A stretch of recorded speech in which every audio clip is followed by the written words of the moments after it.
Jadi ingat, Gunung Padang itu adalah wilayah kekuasaan besar di zaman itu. Itu buktinya luhurnya kemampuan leluhur kita, luhurnya kemampuan ilmu-ilmu kita di zaman itu.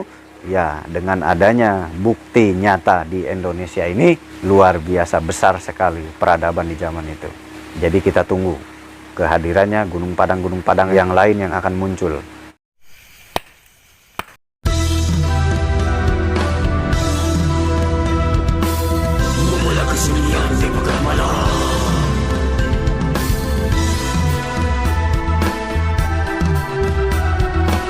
Mencari jawaban adalah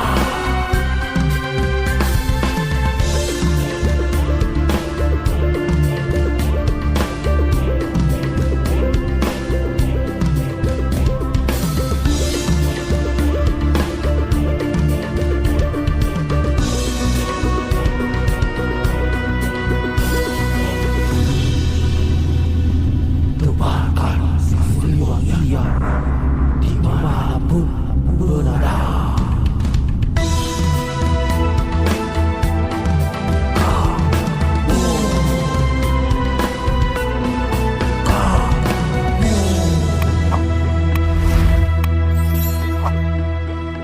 Assalamualaikum warahmatullahi wabarakatuh. Selamat malam semuanya, jumpa lagi.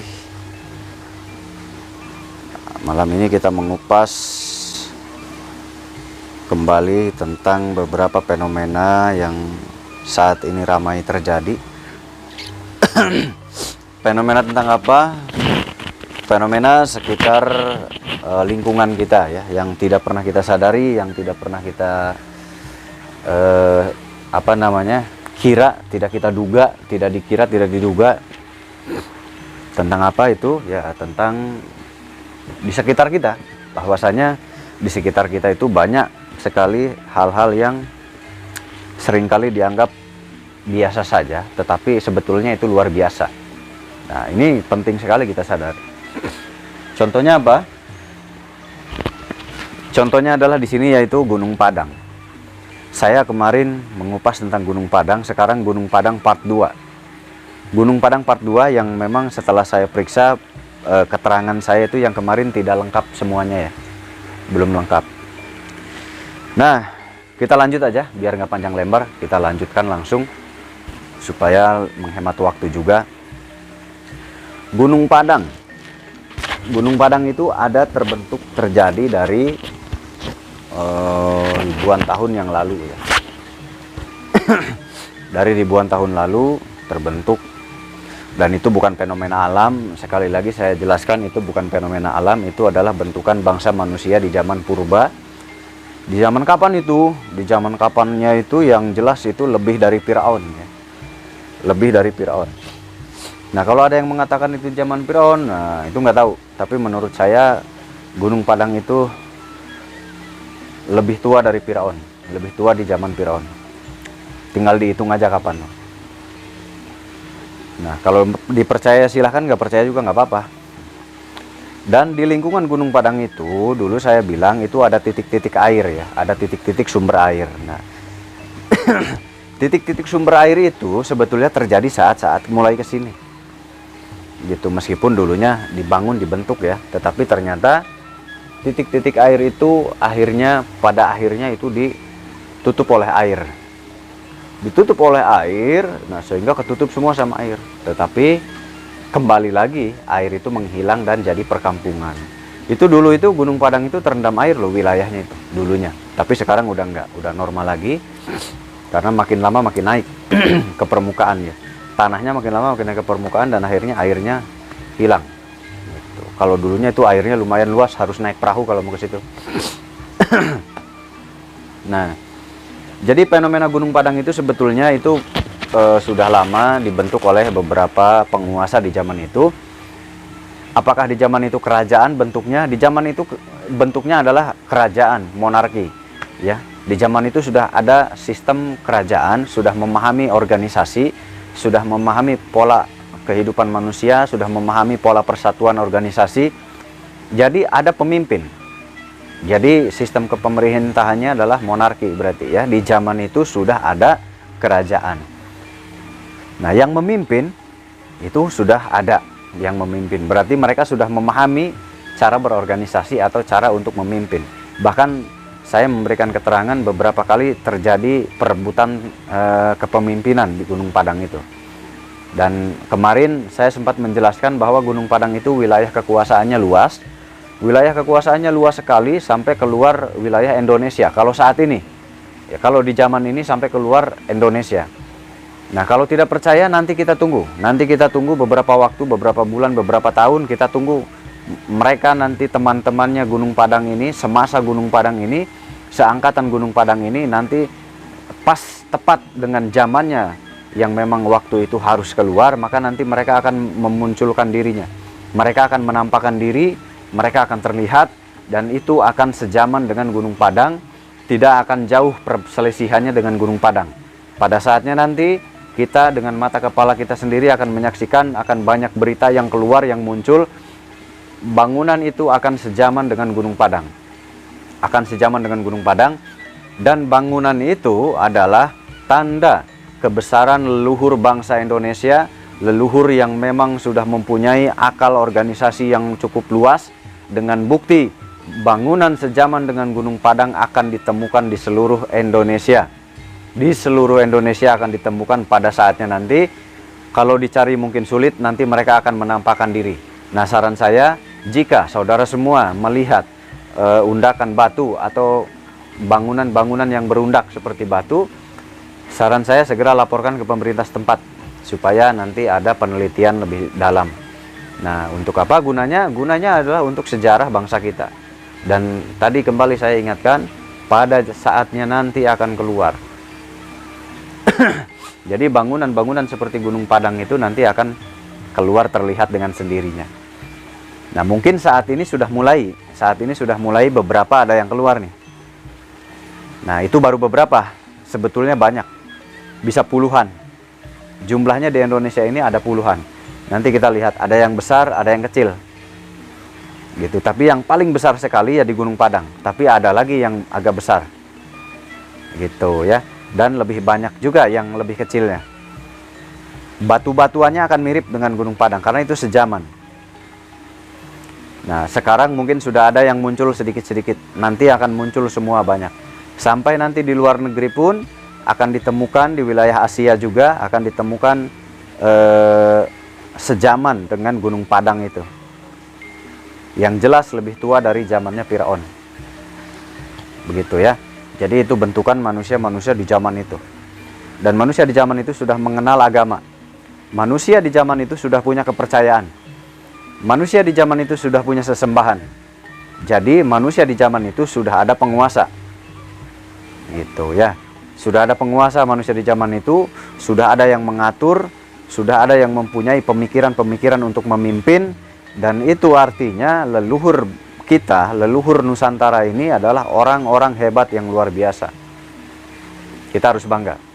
Ternyata leluhur kita menguasai sampai ke luar negeri di zaman itu. Kalau sekarang luar negeri, karena adanya di luar Indonesia kalau sekarang. Tapi saat itu adalah wilayah leluhur kita. Kita tunggu di negara mana saja, kita tunggu nanti. Di negara mana saja dia yang akan keluar. Nah, mungkin untuk beberapa orang celotehan saya dianggap seperti orang stres. Nah, tapi kita lihat nanti saja buktinya.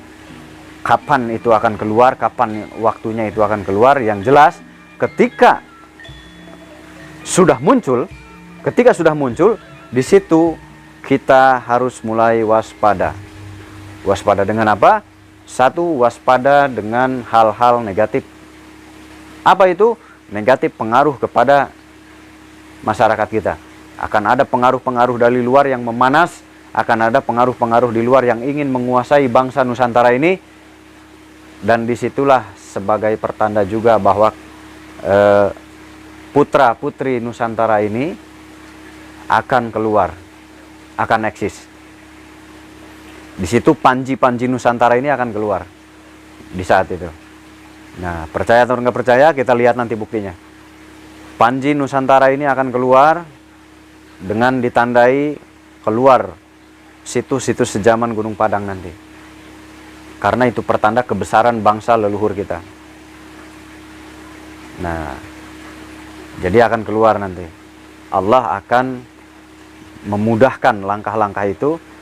Allah akan memberikan kemudahan untuk mengalirnya alur cerita itu nanti. Semuanya atas kehendak Allah, jadi Allah sudah persiapkan untuk masa depan. Nah, dan itu memang harus terjadi. Nah, jadi harus terjadi. Seperti apa?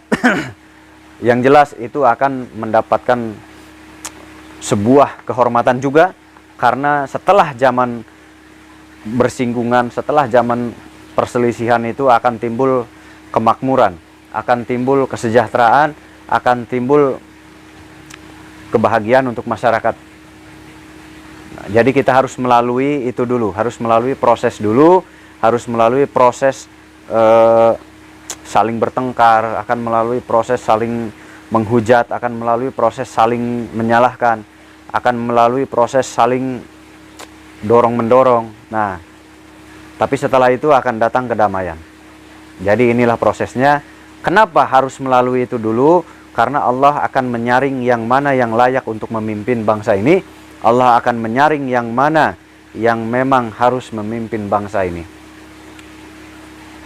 Kenapa? Karena ternyata Nusantara ini diinginkan oleh negara-negara lain. Dari zaman dulu sampai zaman sekarang, bumi pertiwi ini, bumi Nusantara ini dari zaman dulu, dari zaman kerajaan Majapahit, dari zaman kerajaan Prabu Siliwangi, leluhur moyangnya Prabu Siliwangi, Nusantara ini sudah banyak yang mengincar. Kerajaan di luar negeri itu sudah banyak yang menginginkan Nusantara ini. Banyak sekali, tetapi mereka tidak mampu untuk menguasai. Kenapa? Karena ternyata kerajaan-kerajaan di sini akalnya luar biasa cerdik, pemikirannya luar biasa hebat, sehingga sulit untuk dikalahkan, sehingga sulit untuk ditaklukkan, karena pemikirannya selalu cemerlang dan bisa mengatasi situasi dan kondisi yang ada, yang datang menyerang. Jadi bisa dihalau dengan pemikiran-pemikiran jenius leluhur-leluhur kita. Nah, di sini kita harus bangga. Makanya harus bangga jadi putri Indonesia, dari putra Indonesia. Tidak ada alasan nggak bangga. Jadi cintai lokal, hiraukan impor. Karena yang impor itu bukan kita, itu orang lain. Kita ya kita. Belajar mencintai produk lokal. Jangan segalanya beli impor, segalanya impor. Sementara produk sendiri lokal dilupakan. Itu bahaya kalau sudah begitu ya. Karena nanti pengaruhnya akan impor yang menguasai. Pemimpinnya impor juga, pelaturannya impor juga, yang tidak cocok dengan bangsa kita. Nah, jadi hati-hati ya. Saudara semuanya jangan mudah terpengaruh. Perhatikan baik-baik. Baik itu Anda mengikuti organisasi, baik itu Anda mengikuti agama, baik itu Anda mengikuti apa, Anda harus mulai waspada. Karena politik itu bermain di lini manapun, masuk ke berbagai macam lini untuk menguasai suara, untuk menguasai massa, dan nanti massa ini akan dipergunakan untuk menjadi alat saling membentengi nantinya. Jadi nanti saling membentenginya melalui massa ini. Nah, yang harus diingat adalah kekuasaan Gunung Padang itu hampir meliputi Nusantara ini. Meskipun gak semua. Nanti pada zamannya akan keluar nanti batu-batu yang sejaman dengan Gunung Padang, strukturnya sama, berundak. Nah, itu tandanya itu masih wilayah Gunung Padang. Mudah-mudahan bisa cepat, tapi mudah-mudahan juga nggak terlalu cepat. Karena kalau terlalu cepat juga mengerikan. Kita harus melalui ujian-ujian dulu. Tetapi insya Allah ujiannya tidak akan terlalu berat. Insya Allah bisa diatasi, karena percaya putra-putri bangsa kita ini luar biasa cerdasnya. Tidak mudah tertipu daya oleh orang lain.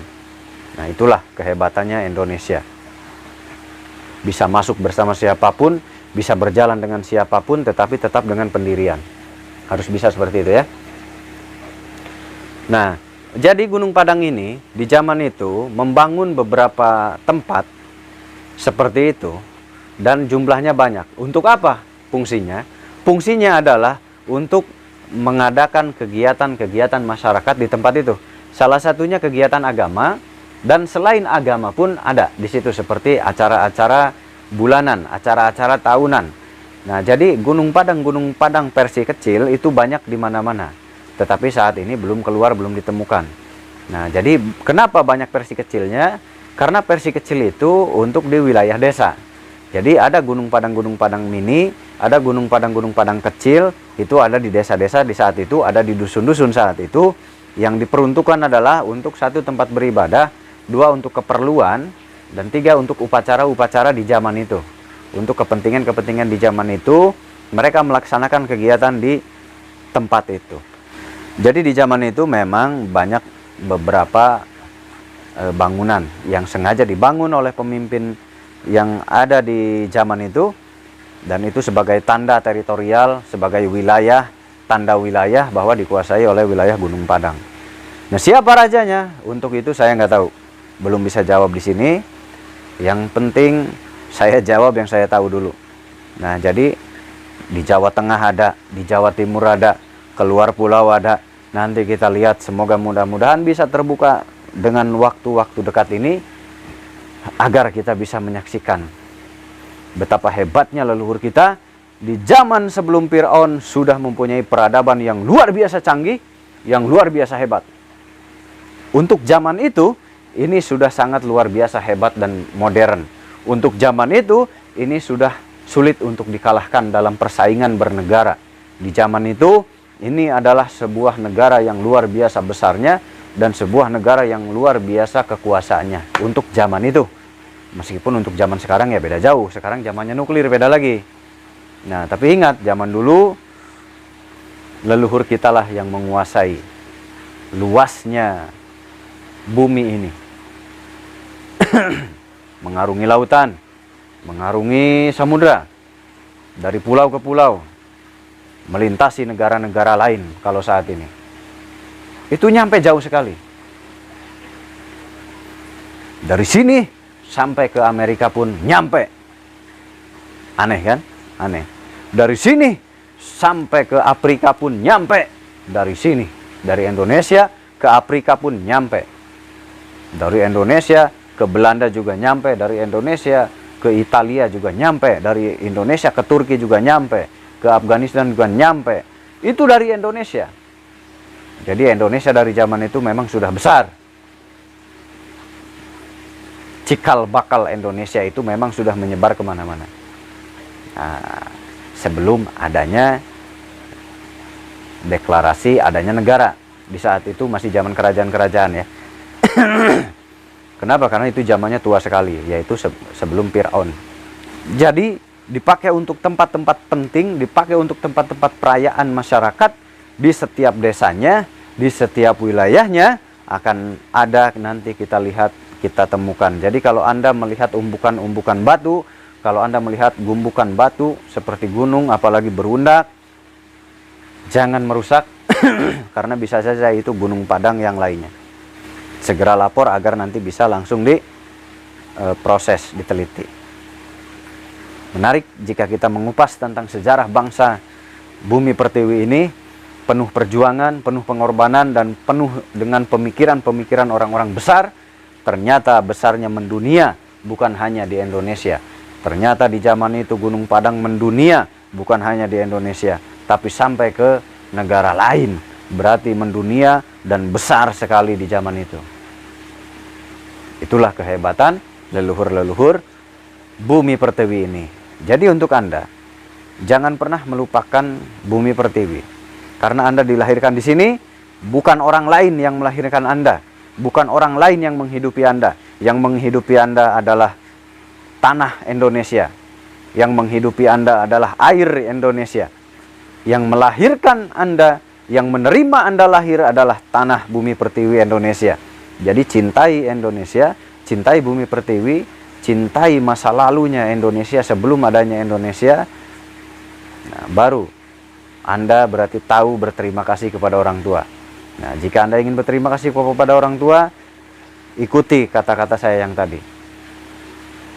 Jangan menjadi anak durhaka, jangan menjadi anak yang pengkhianat kepada keluarga, mengkhianati keluarga, melupakan keluarga, meninggalkan keluarga, menghalalkan segala cara demi tujuan, demi kepentingan, sehingga mengorbankan keluarga Anda sendiri. Betapa buruknya akhlak dan adab Anda semua. Utamakan dulu keluargamu, nomor satukan dulu keluargamu. Adanya kamu karena ada keluarga, sampai kamu tidak ada, maka keluarga pula yang akan mendampingimu sampai akhir hayat nanti. Maka keluarga pula nanti yang akan mengiringkan dirimu ke alam kubur nanti. Keluarga pula yang akan mendampingimu di saat kamu sakit. Keluargalah yang akan paling pertama untuk merawat kita. Jadi, maka dari itu jangan pernah berkhianat kepada keluarga. Bumi Pertiwi ini adalah ibu kita, bapak kita.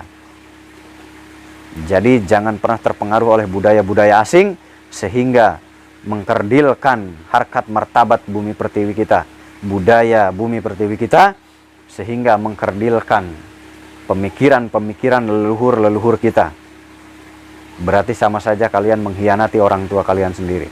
Di sini harus banyak berpikir, di sini harus banyak mengkaji, harus diingat sejarah bahwa Bumi Pertiwi ini banyak yang ingin menguasai, banyak yang ingin memiliki, tetapi mereka selalu tidak mampu, mereka selalu digagalkan dengan pemikiran-pemikiran cemerlang leluhur-leluhur bangsa ini. Dengan pemikiran-pemikiran para raja, para sultan, para prabu di zaman itu banyak menggagalkan penyerangan-penyerangan dari kerajaan-kerajaan yang ada di luar negeri sana. Banyak yang gagal. Banyak yang gagal. Karena apa?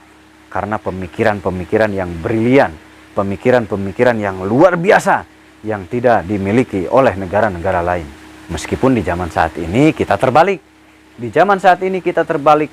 Kita ketinggalan teknologi, kita tidak paham dunia teknologi, ketinggalan oleh bangsa lain. Tapi percayalah, semua teknologi di zaman saat ini nanti akan tiada. Nanti akan sulit didapatkan. Nanti akan tidak bisa dipakai. Kenapa? Karena di saat itu zamannya kerusakan. Di saat itu akan mengandalkan kemampuan manusia. Di saat itu akan mengandalkan pemikiran manusia. Di saat itu akan murni kembali ke zaman dahulu, yang dimana mengandalkan tenaga dan pikiran manusia itu. Tidak ada penopang alat-alat elektronik seperti ini di zaman yang akan datang nanti. Mudah-mudahan saya tidak melihat zaman itu, karena sangat mengerikan sekali di zaman itu. Nauzubillahi min dzalik. Jadi bersyukur untuk Anda yang dilahirkan saat ini dan melihat alam saat ini, bisa menikmati alam saat ini. Bersyukur, dekatkan diri kepada Allah. Tidak usah repot-repot organisasi-organisasi agama apapun. Fokus dekatkan diri kepada Allah, karena tujuan kita adalah kembali kepada Allah. Tujuan manusia adalah kematian. Jangan terlalu repot-repot mengurusi organisasi agama A, B, C, D. Ujung-ujungnya adalah politik. Ujung-ujungnya tujuannya adalah suara. Suara berarti mengumpulkan banyak manusia agar ada suara untuk pemilihan. Jadi untuk apa kita mau diperjualbelikan oleh otak-otak yang punya kepentingan? Jangan mau diperalat, jangan mau didoktrin, jangan mau dicuci otaknya, karena kita hanya jadi bahan jualan mereka. Kita ini dijual oleh mereka. Apa yang dijualnya? Yang dijualnya adalah suara kita di dunia politik tersebut. Kalian harus mulai sadar, saudaraku. Buka hati kalian, buka mata kalian, buka pikiran kalian, bahwa zaman ini adalah zaman menghalalkan segala cara. Apapun yang bisa menghasilkan dipakai. Mau itu agama, mau itu apa, dipakai oleh mereka. Dihalalkan oleh mereka. Nah, hati-hati. Karena bangsa ini dari dulunya banyak yang merebutkan, banyak yang ingin menguasai, dan saat ini ternyata banyak mulai keluar, banyak yang ingin menguasai bumi kita, Bumi Pertiwi kita. Kita sebagai putra-putri bangsa ini, jangan pernah mau kita ikhlaskan, kita lepas ke orang lain. Jaga Bumi Pertiwi dengan cara menjaga budayanya, menjaga Nusantara ini dengan cara menjalankan budaya-budaya di tempat kalian masing-masing. Jalankan, lakukan, bila perlu setiap bulan, supaya orang-orang yang jahat itu keluar, kalah sama kita. Orang-orang yang hanya mementingkan perut kelompok mereka saja, tidak mementingkan kita. Kita hanya jadi bahan suara, kita hanya jadi bahan perkumpulan manusia untuk dijadikan suara, untuk dijual lagi. Kita jangan mau diperbudak seperti itu, kita jangan mau diperalat seperti itu. Sadarlah, sadarlah, sadarlah. Kita kembali ke khitoh kita, yaitu Islam, yaitu menyembah Allah, menyanjung baginda Nabi, dengan cara hindari organisasi yang berbau politik, karena di situ akan ada perpecahan nanti. Anda akan diadu domba dengan saudaramu sendiri. Anda akan benci kepada saudaramu sendiri. Anda akan benci kepada tetanggamu sendiri. Anda akan benci kepada keluargamu sendiri karena berbeda pemikiran ideologi. Di situ Anda waspada, di situ banyak cuci otak, di situ banyak doktrin yang masuk. Jadilah manusia yang cermat, jadilah manusia yang teliti agar Anda tidak mudah terjerumus, tidak mudah dipakai bahan bakar untuk orang lain. Harus diingat, berpolitik itu apapun dilakukan demi menghasilkan uang. Yang dapat uang siapa? Pimpinan-pimpinan mereka. Yang dapat uang adalah tokoh-tokoh organisasi tersebut, sedangkan kita hanya jadi bahan bakar untuk menambah suara-suara itu. Meskipun organisasi agama, Anda tetap hati-hati. Jangan tertipu dengan pakaian, jangan tertipu dengan penampilan, jangan tertipu dengan wujud. Karena otak tidak bisa dibaca oleh manusia, hati sulit dibaca, diselami oleh manusia. Maka dari itu hati-hati dalam mengikuti organisasi agama. Karena mereka banyak yang hanya meraup keuntungan untuk kelompok mereka. Semoga mendapatkan pencerahan. Semoga bermanfaat. Jadi ingat, Gunung Padang itu adalah wilayah kekuasaan besar di zaman itu. Itu buktinya luhurnya kemampuan leluhur kita, luhurnya kemampuan ilmu-ilmu kita di zaman itu, ya dengan adanya bukti nyata di Indonesia ini, luar biasa besar sekali peradaban di zaman itu. Jadi kita tunggu kehadirannya Gunung Padang yang lain yang akan muncul. Kerajaan-kerajaan yang dulu tertimbun tanah akan keluar muncul. Aura-aura bumi pertiwi yang selama ini tenggelam, yang selama ini diam, Ibu Pertiwi akan keluar, auranya akan keluar, karismanya akan keluar, akan menampakkan diri, akan memperlihatkan jati diri bangsa ini. Disitulah kegemilangan putra-putri bangsa Ibu Pertiwi ini akan menampakkan dirinya, akan memperlihatkan taringnya di mata dunia. Terima kasih banyak. Assalamualaikum warahmatullahi wabarakatuh.